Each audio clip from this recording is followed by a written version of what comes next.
In this video, we will learn how to write curved text in Microsoft Word document.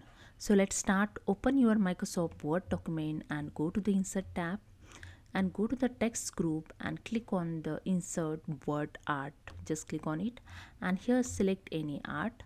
With this art, you can see the shape format tab also here added. First, I'm going to add here the one text.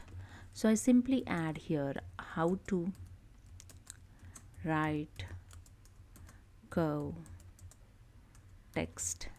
Okay, then I go to the shape format tab and in arrange group have a wrap text option. Just click on it and click on the behind text.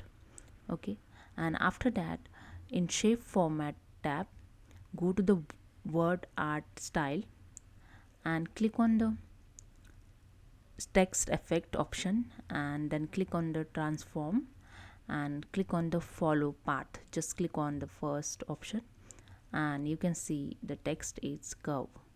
Now go to the insert tab, then go to the home tab, then increase the font size of these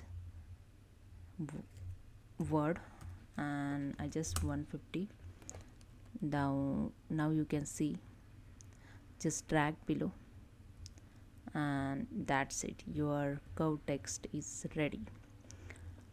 Okay, so hope you understand. If you like this video, please subscribe. Thank you so much.